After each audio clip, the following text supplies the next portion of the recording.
Welcome back, everyone, to another exciting episode of Duckman Cycles and VW Garage.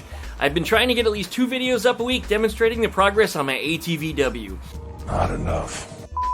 But you guys just keep screaming for more. Throw me some support over on Patreon. Links are on my website, duckshit.net.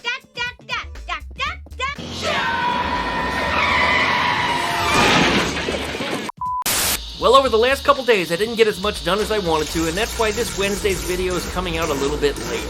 And that's if it's even Wednesday at all by the time this thing gets released. But there will be another video following this one, of course. I'll be back.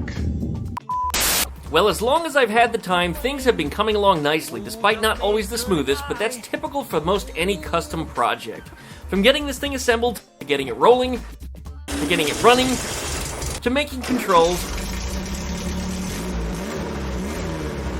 things are certainly moving forward. It's about time. Next on the list, I wanted to tackle the clutch operation. I really wanted to use a left-hand lever like a typical motorcycle would have, and this really means a lot to me. A foot pedal just doesn't constitute a motorcycle in my eyes, and so many people have told me that it's not possible, so, well, you know, of course, I gotta be that guy to find the best way to do it. He doesn't know any other way. The Honda Foreman already had a very long cable attached to the left-hand lever that went to the rear brakes. I think that what's left of the cable should be long enough, but I can't just solder a ferrule on the end of it here. I think it'll rip off after a few uses, just way too much force on there. I do have a couple of ends for shortening e-brake cables, however. They have an Allen bolt in the side of them that pinches the cable. Then there's threaded on the backside where the wing nut should go, but the thread is different. So I welded the wing nut closed, drilled it out, re-tapped the threads, and then fit it and pulled it through the frame. Well, so far it looks very promising, but, well, I grabbed the clutch, and as I suspected in the previous video, it's very firm. It just takes way too much strength to pull. I just can't imagine being stuck in traffic somewhere with this thing.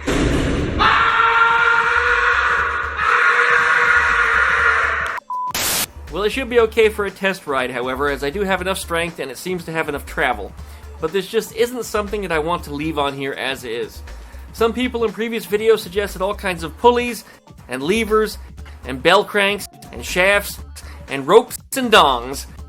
But very few of those folks considered the fact that if you modify anything to reduce the force applied, you're just going to increase the throw required.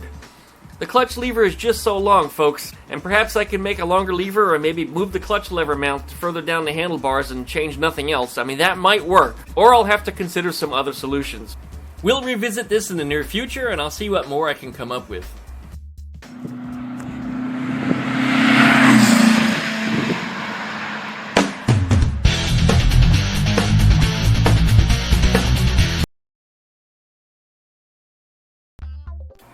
I was to finish up modifying the shift rod and install the shifter and get some more B-roll, and on Tuesday was going to be my day to get the last bits of my video recorded and edited. But my brother had come to visit and helped me clean up some of the junk from in my house. Big appreciation to him. I bid him farewell on his exciting trip back to Arizona with a van full of shit. At time of this recording, he's still driving home. It's a very long trip from Florida. Well, no sooner I went back to work, and I mean minutes after my brother left, B called with an emergency. That's right, B is still around. You guys often like to post-hijack my videos and ask about her when you don't see her. I don't have answers for you guys. I often need to remind people that we're not in a relationship and she is a free individual as the previous owner still hasn't released the title to me. Well, she does have a life too and ours don't always intersect. Well, her truck had broken down nearby and some little weird Florida man type was trying to help her just before I showed up. Well, I don't know what kind of aura I have, but computers and machinery tends to work suddenly when I make my presence, and that's exactly what it did. Her truck started up like nothing was wrong, the little weirdo left, so we quickly got back on the road and I followed her home just in case the truck quit again. On my way home from B's, the sky clouded up and, well, you know what happened next. So much for my day. So I went to work with Rob for a little bit in the afternoon and did some indoor carpentry work while it rained. He and I will share some videos of that in the future. And then it was Taco Tuesday. So I had a dinner later with Wild Bill and friends. My Mexican shrimp and vegetable dinner more resembled Chinese food, but it was good. Next on the list, I wanted to tackle a shifter. I just haven't been happy at all with the Shifter Flange location. It was just too far forward for the Honda Foreman bodywork. Originally, I planned to pull the shifter right through the frame and wrap a custom horseshoe-shaped gas tank around it. I just didn't plan on using any of the Honda Foreman bodywork on here at all. But that thought later changed, and especially after trying out some other things for my fans that they requested. Ugly. Oh. If this was a fugly contest, I'd be in trouble. It was obvious the Honda Foreman body just had to stay for now. But as a result, the shifter flange is tucked too far under. You'd have to make a mess of S-curves to really fit a long shifter lever in there. And the longer the shifter lever, the longer the throw. It just didn't seem like a good idea. Not to mention, it would just look terrible. So I got to cutting out the old flange. I figure what I need to do is move it back a few inches and to the right. A lot of people commented that I should send the shifter out towards the left and use a left-handed clutch on the handlebars too. I'll let you guys figure out that logic. The first gear would be pretty interesting. But the tunnel is only just so wide, and you can't go to the right without building a tunnel outwards, or at least turning the flange on the rounded top of the tunnel. And the latter is exactly what I did here.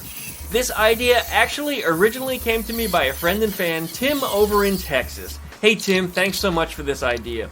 Originally I didn't think I would need it, and I probably wouldn't have thought of it now that I do. I got that all welded back in, and I used the old piece that I cut out to fill the former location. It may look a little wonky, but I will demonstrate later exactly how this works. But I'll definitely need to shorten a shift rod in the tunnel. Well, that's coming up soon. I figured what I should do from here is mount a bus shifter on it and put a little bend in it. Doesn't seem like too big of a deal, but I haven't been able to find one just yet. I'll harass Decklid Don a little and see if he's got one laying out in the mud that he won't sell to me even for $1,000. You gotta love Decklid Don. Well, that's all I can bring together for this video. I'll try to have another one up for this weekend for sure.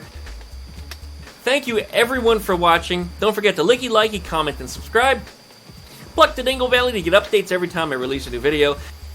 And if you'd like to contact me, you can email me at duckmancycles@duckshit.net. Or check out my website, duckshit.net, for all my social media links. Thanks, you guys. We'll see you next time.